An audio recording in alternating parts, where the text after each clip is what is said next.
todos nuestros ponentes y a nuestros escuchas. Gracias por sintonizarnos en este nuevo episodio y en nuestra nueva sección en el podcast de Meducast by Meducate, que se llama Inside Red Américas, Maravillas Académicas. No, muchas gracias a ustedes por la invitación. Yo soy Patricia Caro, yo soy médica de Colombia con una especialidad en toxicología clínica. Me desempeño como toxicóloga clínica en uno de los hospitales aquí en Bogotá, que se llama el Hospital de San José, y soy docente ya hace varios años de atención prehospitalaria para dos universidades que quedan aquí en Bogotá, Cundinamarca. Les dicto fisiopatología, les dicto farmacología y toxicología. Eh, Tengo una experiencia en materiales peligrosos, es la rama de la toxicología que más me gusta, por ende me encanta hablar de ella. Me gusta mucho el ambiente prehospitalario y la medicina prehospitalaria. Y pues nada, soy instructora NAEM para ciertos cursos, AMLS, PHTLS. Y pues nada, nuevamente muchas gracias por la invitación a ustedes.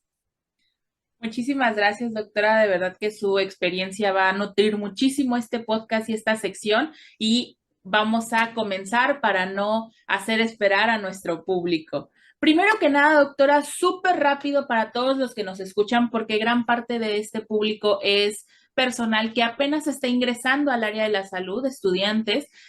Nos gustaría si nos puede recordar qué es una urgencia toxicológica, por favor. Bueno, pues una urgencia toxicológica es una condición, ¿cierto?, en la que requiere un manejo rápido y oportuno, donde está involucrado una, un tóxico o una toxina. ¿De acuerdo? Tóxico nos referimos a sustancias químicas y toxina nos referimos a todo lo derivado de biológicos, ¿no? Arañas, escorpiones, serpientes, bacterias, virus, etcétera. Entonces es cualquier urgencia relacionada con tóxicos y toxinas que ameritan un manejo oportuno, un manejo rápido, un pensamiento crítico y pues claramente desde un punto de vista prehospitalario, una estabilización y un traslado rápido. Perfecto, muchísimas gracias, doctora. Y entonces vamos a pasar a el tema principal de esta plática, de este episodio, que es la cadena de supervivencia para los pacientes. Por favor, díganos de qué se trata este término y cómo comenzamos a hacerlo desde el ambiente prehospitalario. Ok, entonces digamos que partimos de que los tóxicos son prácticamente emergencias médicas, requieren manejo traslado rápido y oportuno. Hay un grupo muy grande de la toxicología que son los materiales peligrosos, que básicamente el tema específico es la cadena de supervivencia en pacientes con incidentes a materiales peligrosos, ¿sí? ¿Qué es un material peligroso? Es cualquier tóxico o toxina, ¿cierto? Que genera alteración no solo en la persona, sino también estamos hablando de múltiples víctimas que también alteran el ambiente y afectan los bienes. Entonces estamos hablando como de accidentes múltiples, ¿sí? Eso es un material peligroso. ¿Cuál es el riesgo de los materiales peligrosos? Que no solamente afectan a múltiples víctimas, sino que también tú como personal de salud puedes ser una víctima más. ¿Sí? ¿Por qué? Porque estamos ante un tóxico que está en el ambiente, que es persistente en el ambiente, que además toca controlarlo y que esa escena es completamente insegura. ¿Sí? Entonces, ¿qué nos hemos dado cuenta? Porque inclusive yo esta ponencia la voy a dar en conjunto con Helen Guerra, que es paramédico. Vamos a hablar de la importancia que tiene atender a estas víctimas expuestas a materiales peligrosos, partiendo de la seguridad tuya como personal de salud, pero también no dejando a un lado la víctima expuesta a material peligroso. Es decir, tú como personal de salud, ¿qué cuidados debes tener para no ser una víctima más, pero tampoco dejar a un lado o retrasar el traslado de tu paciente, ¿no? Entonces, es una cadena de supervivencia que empieza desde la escena hasta que el paciente llega a un hospital que tiene un toxicólogo clínico. ¿Sí?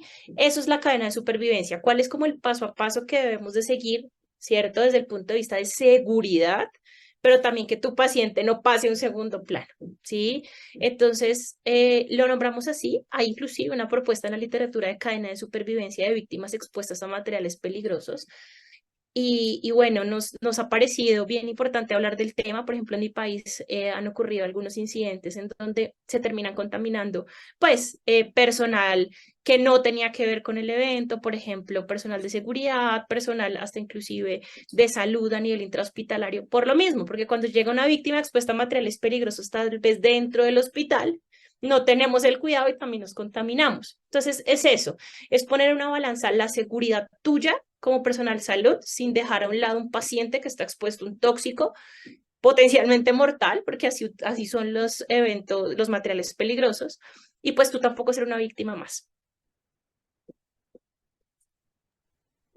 Wow, sin duda, como menciona doctora, la parte de recordar poner nuestra seguridad primero siempre es bien importante y no solamente hablando de materiales peligrosos, sino en cualquier urgencia, pero creo que en este tema en específico, hablando de materiales tóxicos, peligrosos, contaminantes, es todavía más importante el poner siempre primero la seguridad para que tú no sufras esta contaminación o esta intoxicación, si está bien el término, para poder brindar precisamente la atención necesaria a las víctimas.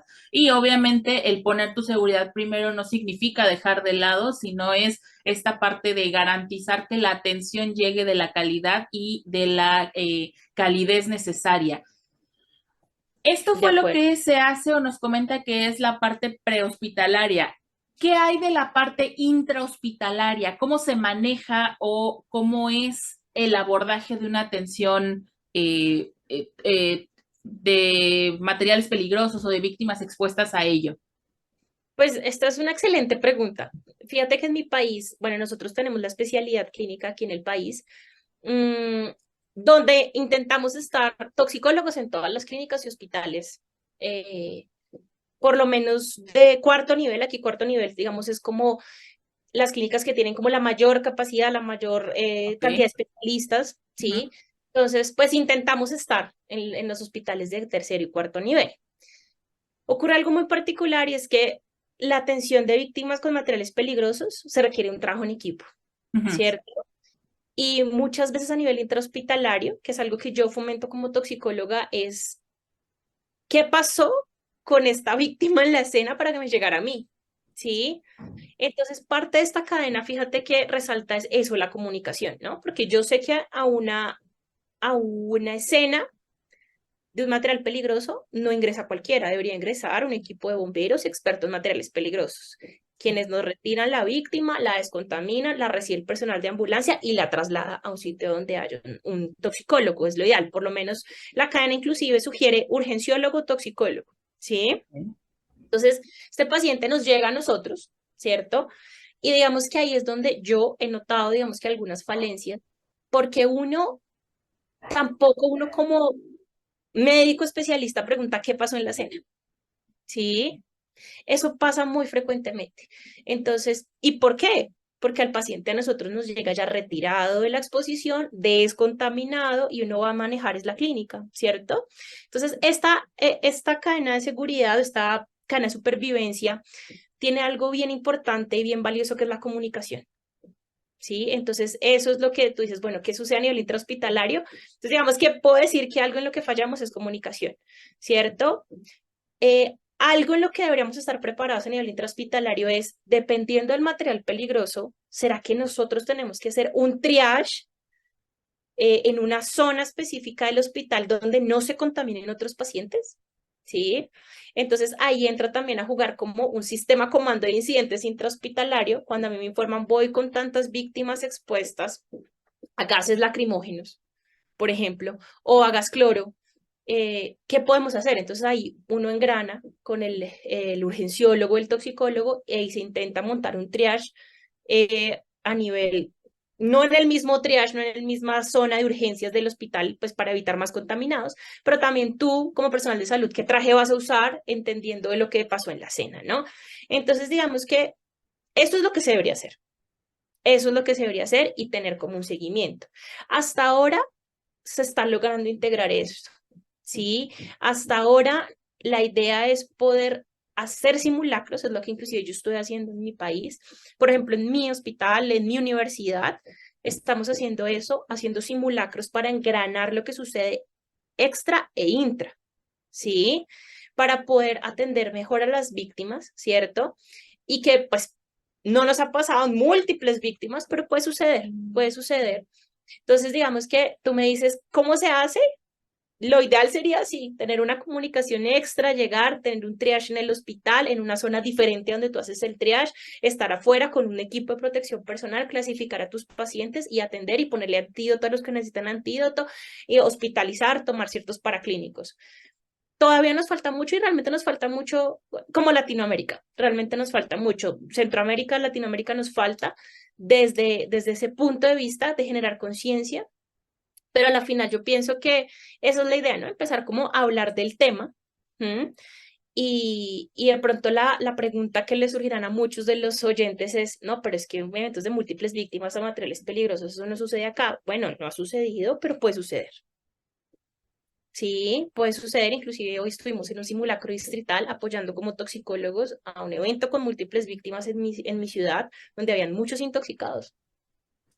Sí, entonces digamos que a la final, ¿qué sería lo ideal? Eso, algo extra que nos comunique con lo intra y que podamos trabajar en equipo. Sí, hasta ahora se está logrando ese engranaje. Ahora también necesitamos de la parte administrativa que nos aporte y nos dé el espacio y podamos capacitarnos para mejorar esa respuesta. Pero digamos que aquí lo que estamos intentando lograr es que todo paciente expuesto a material peligroso, ojalá ingrese a un sitio donde esté un especialista en toxicología clínica. ¿Sí? Y precisamente esta es la razón del por qué mi ponencia la doy con Helen, que Helen es paramédico y además pues es bombero, ¿no? Entonces tenemos que tener lo técnico con lo clínico. Aquí es indispensable, porque cada uno debe aportar de sus conocimientos para poder tener un paciente sano, es decir, que salga bien o que salga con las menos secuelas posibles, ¿no? Entonces, la idea es capacitarnos, eso es lo más importante. Y esta propuesta que traemos de la cadena de supervivencia que inclusive la sugiere la guía de emergencias toxicológicas de mi país, nos pareció perfecta para poder entender el trabajo en equipo y saber qué hacer fuera y adentro, pero que sea una cadena, no que sea llena de baches y de teléfonos rotos, sino que sea una cadena. Exactamente, doctora. Lo que menciona de lo más importante del término es que sea homogéneo, que esté al mismo nivel, tanto intra como extrahospitalario, y sin duda la comunicación es algo vital.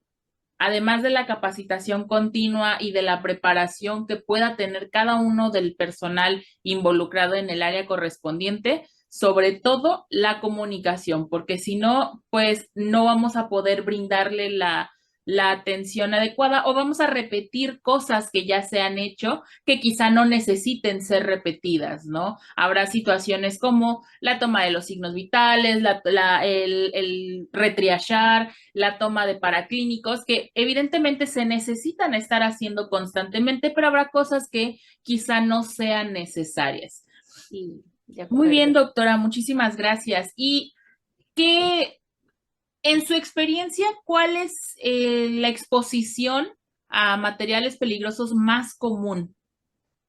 Bueno, en mi país, gases lacrimógenos, cuando tenemos protestas, y creo que son en varios países, eso sí, Sí. tenemos principalmente gases lacrimógenos, es lo que más uno ve, ¿no? Y mira que haces una pregunta bien interesante porque para nosotros como toxicólogos decimos gases lacrimógenos y realmente tampoco es que nos lleguen muchos, pero sí tenemos uno que otro de que ocurre un accidente en un laboratorio, etcétera, ¿no? Pero cuando tú miras la estadística que ocurre en bomberos, ellos son despachados por múltiples eventos con materiales peligrosos. Por ejemplo, ellos tienen un montón de eventos con cloro, con amoníaco. Entonces ahí es cuando digo, no, tenemos que fortalecer la comunicación porque la estadística que yo tengo es completamente diferente a, ¿no? Entonces yo te podría decir que principalmente gases irritantes es lo que más tenemos, porque a la final los gases irritantes están en las casas, que son los limpiadores, ¿cierto? Pero también lo que se puede utilizar en las protestas. Entonces, pues tal vez me atrevería a decir que eso es lo que más tenemos, ¿no? Gases irritantes, lo que más vemos. Ok, y justamente hablando de esta contaminación más común que sucede en su país, ¿cuál es el manejo adecuado desde el pre hasta lo intrahospitalario? Bueno, entonces digamos que el manejo adecuado, lo más importante es la cena, ¿no? La cena pues no va a ser segura, no va a ser segura, inclusive en ese sentido, quien entre a la cena tiene que entrar con un equipo de protección personal adecuado, ¿sí? Entonces ahí ocurre algo muy particular, ¿no? Porque a uno le enseñan los triage en múltiples víctimas, donde dice, si usted me escucha, venga hacia mí, yo no puedo hacer eso en un evento con materiales peligrosos, porque si mi paciente está contaminado a menos de que sea un bombero, experto en materiales peligrosos, que esté equipado con con su traje, digamos que sea para el tóxico que está en el ambiente, que sea adecuado, que no se vaya a contaminar y que él diga eso ya es diferente, ¿no? Entonces, lo primero, el mejor manejo inicia con el control de la escena y un trabajo en equipo. Entonces, toca delimitar las áreas, que eso, digamos, lo hemos aprendido un montón en cosas de materiales peligrosos, que la zona caliente, la zona tibia, la zona fría, ¿sí? Digamos que eso creo que lo sabemos, ¿cierto? Pero digamos que es eso, delimitar, que delimiten la zona del triage para que cuando yo lo reciba como personal salud, como ambulancia, como prehospitalario, ya esté con una primera descontaminación. ¿Sí? Ahí lo que yo tengo que mirar como prehospitalario es, ¿mi víctima sigue con la ropa con la que estaba dentro de la cena? Posiblemente no, posiblemente pronto le quitaron ya sus prendas y la hayan descontaminado, pero si está con las prendas de vestir, toca quitárselas. Toca quitarle sus prendas de vestir. ¿Por qué? Porque es que en esa ropa hay material particulado, el material peligroso. Entonces, toda esa ropa hay que quitarla. Y además de quitarla, ponerla en una bolsa y cerrar esa bolsa.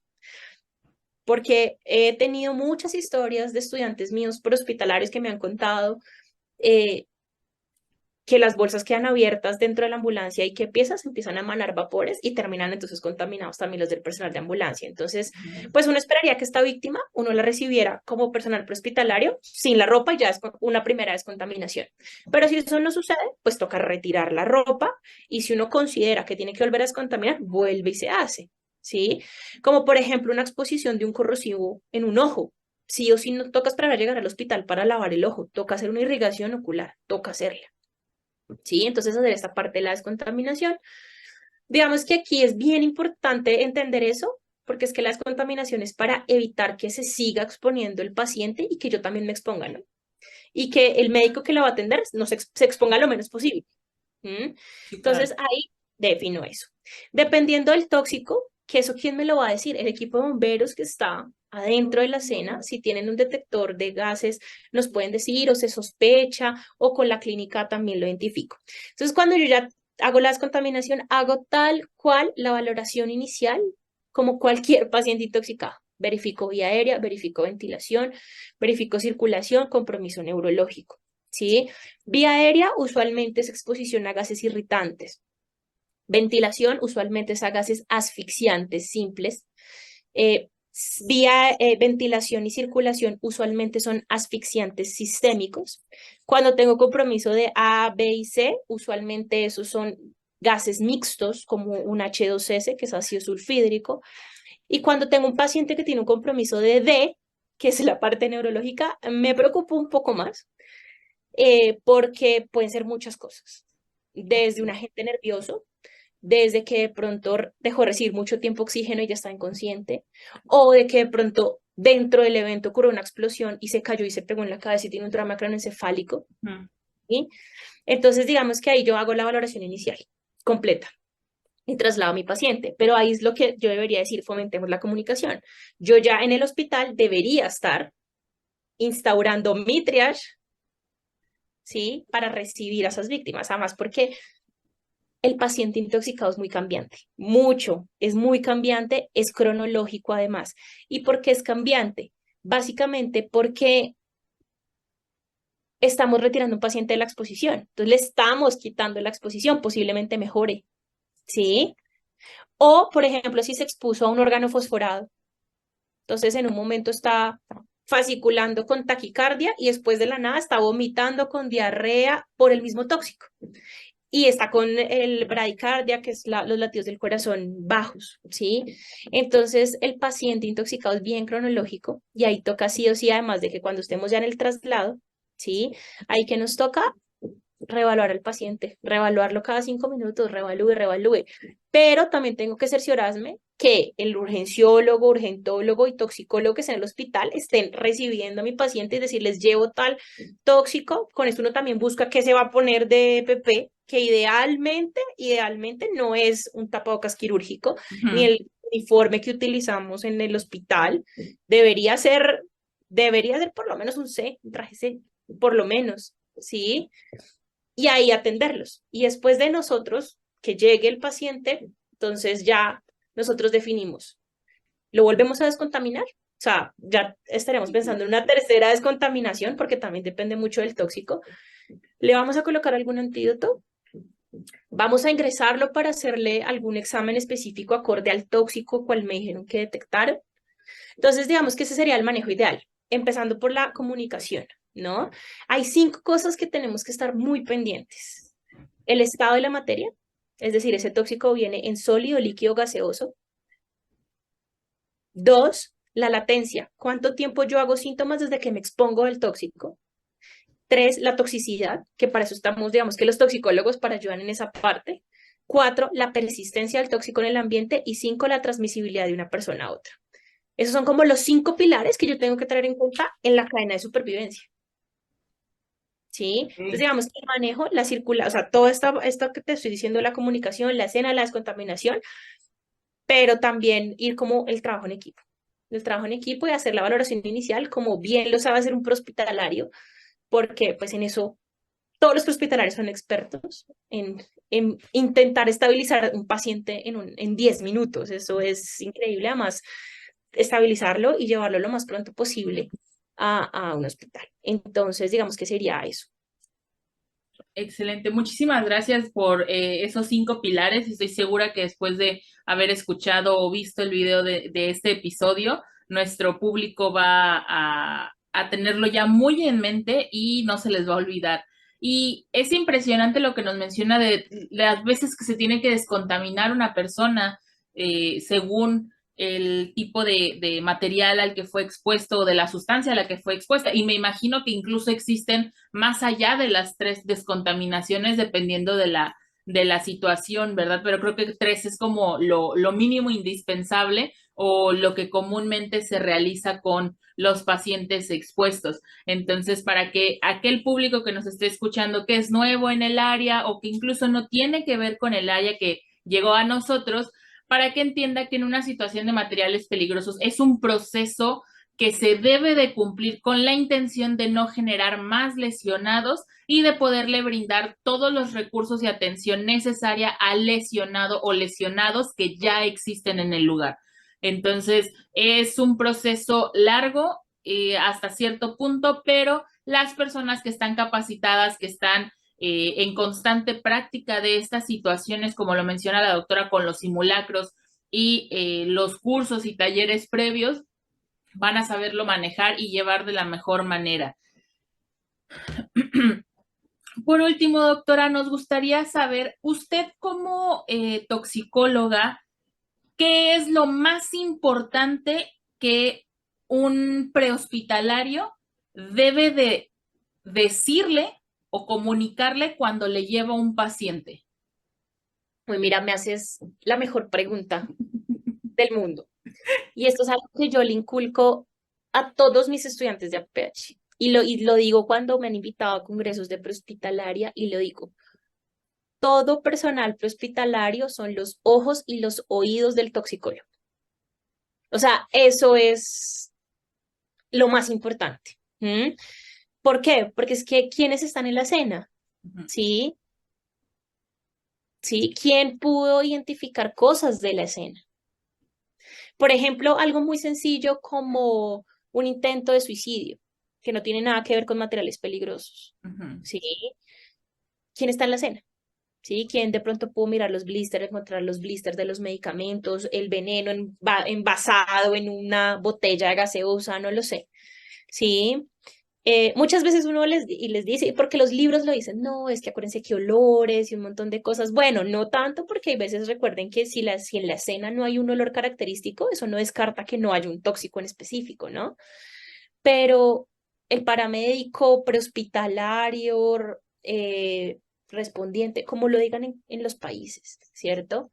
O son los ojos y oídos del toxicólogo. No se les olvide, el paciente intoxicado es clínico.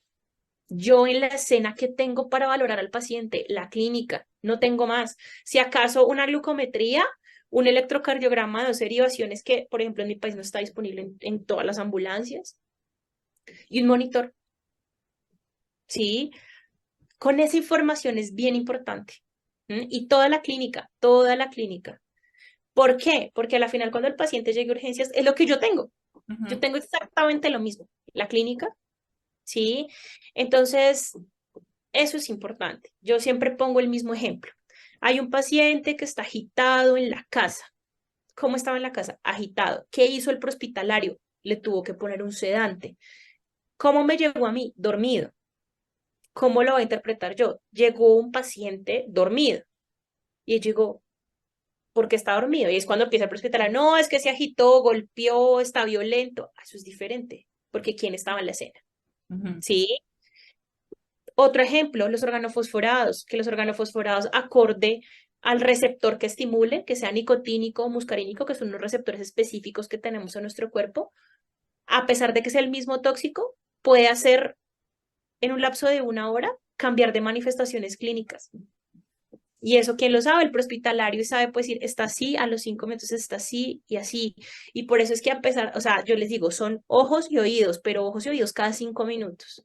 El paciente intoxicado se revalora cada 5 minutos, ¿sí? Y Sí. se maneja tal cual como se aprende en prehospitalaria. X, A, B, C, D, E. Así, tal cual. ¿Mm? Un paciente intoxicado bien enfocado, es decir, bien manejado desde la valoración inicial, trasladado, valorado por toxicólogo, realmente son muy pocas las secuelas, quitando el tóxico, ¿no? Porque hay tóxicos de importancia clínica que nos toca trabajarle un poco más, que a veces son letales y generan muerte en la escena, ¿cierto? Pero cuando se genera ese enlace extra e intra, uno ve, yo como toxicóloga clínica, veo mejoría en mis pacientes.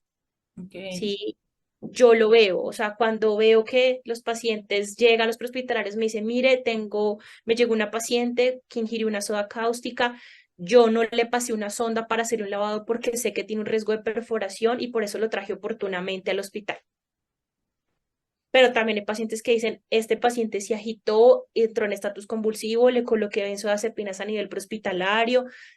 Sí, eso es importantísimo y creo que me hiciste la mejor pregunta porque nos falta mucho entender qué pasa en lo extra para lo intra, ¿no? Y yo no veo como ciertos baches. Entonces, y pues digamos que yo sé que ocurren muchas cosas de salud, ¿sí? O sea, es decir, no solo toxicología, sino en muchas patologías, ¿no? Pero yo intento fomentar mucho desde la toxicología, que es mi rama, la importancia que hay desde pre-hospitalaria con intrahospitalaria. Y mira que algo que me faltó contarte ahorita y que va mucho también a esta pregunta es que recordemos que uno como prehospitalario no solamente le pueden poner la función de trasladar víctimas, sino también de valorar al personal de rescate que estuvo en el evento. Ujú. Entonces, usted como prehospitalario puede tener la función de valorar a todos los bomberos que ingresaron a la escena con materiales peligrosos. Así es. ¿Sí? Entonces, digamos que ahí va el mensaje. Usted va a tener una función también bien importante y es que posiblemente sea quien le toque valorar a las personas que contuvieron, aislaron el tóxico en el ambiente y sacaron las víctimas, ¿sí? Entonces, y eso también es importante porque posiblemente si a mí como prehospitalario me dicen, necesito que vaya y valore a tal bombero porque algo sucedió, pues yo tengo que equiparme, ponerme todo y llegar, ingresar, ¿sí? Entonces, ese es el mensaje que les puedo dejar. O sea, ustedes son ojos y oídos del toxicólogo en la prehospitalaria, ¿sí? El paciente intoxicado es cronológico, es cambiante y que posiblemente les toque jugar un rol bien importante y es valorar a todos los que estuvieron en ese evento, ¿sí? Y eso va a suceder. Entonces, el papel es bien importante. El papel es bien importante y la clínica para el intoxicado es indispensable. Y fíjate que aquí, que es cadena de supervivencia en materiales peligrosos, no solo la clínica, la comunicación, porque yo como toxicólogo necesito entender qué se aisló en el ambiente y a qué yo me voy a tener como personal salud, cómo me va a proteger y cómo voy a hacer que mis víctimas salgan, salgan bien y cómo voy a evitar que el resto de mis pacientes que están en el hospital se contaminen. Ujú. ¿Sí? Entonces, ¿qué papel tienen? Uno muy importante porque toxicólogo en la escena no hay, ¿sí? A menos de que, por ejemplo, no sé, en mi contexto que me digan, no, es que usted, por ejemplo, tiene que ir a tal escena, pues sí, si uno tiene ese engranaje y logra ese engranaje, lo hace, ¿sí? Pero pues eso digamos que a hoy no va a suceder. De pronto he escuchado, digamos que ahí sí me corregirán algunos amigos de Argentina si eso sucede, porque sí en algún momento escuché que de pronto los toxicólogos acompañaban a ciertas escenas con los bomberos y que habían víctimas o incidentes con materiales peligrosos, ¿sí? Pero podemos decir que no ocurre en todos los países, ¿sí? Perfecto. Entonces a la final no se les olvide el prehospitalario, ojos y oídos del toxicólogo en la escena. Perfecto, doctora. Muchísimas gracias y pues bueno, gracias sobre todo por el mensaje que nos deja de esta importancia en el integrar o hacer equipos multidisciplinarios para poder atender a los pacientes, específicamente hablando de pacientes expuestos a materiales peligrosos, pero nos queda claro, como hemos escuchado también en otros capítulos de Meducast, que la formación de equipos multidisciplinarios es algo súper importante en la atención de cualquier víctima, cualquier paciente.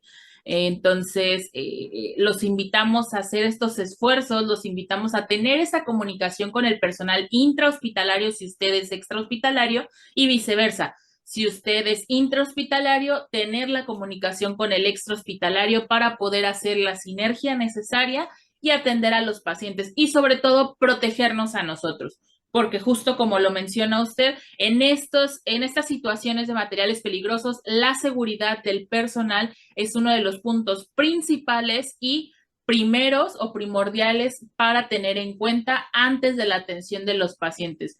Muchísimas gracias por habernos dado toda esta maravillosa información, doctora. Yo sé que nuestros escuchas se quedan esperando, pero si usted está interesado en saber más sobre este tema, sobre la importancia de la cadena de sobrevida, los invitamos al Congreso de Red Américas que se va a llevar a cabo en la ciudad de Panamá en octubre para poder conocer a fondo ya este tema desde la perspectiva de la doctora Patricia y de la paramédico Helen. Doctora, ¿algo que quiera decir antes de despedirnos de nuestro público? No, pues agradecerles a ustedes por seguir o permitirnos seguir hablando de estos temas, porque siento que si cada uno aporta el granito de arena que sabe, vamos a lograr mucho, ¿sí? Y que estos eventos se manejan en equipo, ¿sí? No solo va el toxicólogo, no solo va el bombero, no solo va la PH, vamos todos en equipo, ¿sí? Y que todos vamos en equipo por lo que tú dices. No queremos una víctima más, pero queremos que las víctimas que tenemos salgan bien, ¿sí? Entonces, y cada quien tiene su experiencia, cada quien tiene su experiencia y si cada uno pone su granito de arena, nos va a ir muy bien, ¿no? Entonces, en ese sentido de estas víctimas. Y a entrenarnos, a hacer simulacros en sus hospitales, en donde ustedes vivan, ¿sí? La capacitación es lo que lo lleva a uno a, no al revés, no, uy, vienen 10 víctimas, ¿qué hago? No, usted prepárese, haga el simulacro, prepárense, hagan simulacros cada mes, como organicen, ¿sí? Y eso permite a uno mejorar la comunicación, ¿no? Entonces hay que prepararnos, todos tenemos que prepararnos, extra e intra, indiscutiblemente. Tenemos que prepararnos, pero pues esa es la idea, ¿no? Empezar por algo. Perfecto. Muchísimas gracias de nuevo, doctora. Gracias por esta información. Y bueno, eso fue todo por el día de hoy. Los despide Michelle desde México y la doctora Patricia. Si usted está saliendo de guardia, le deseamos que llegue con bien a su destino para descansar. Y si usted está entrando a turno, le deseamos que sea maravilloso. Hasta la próxima.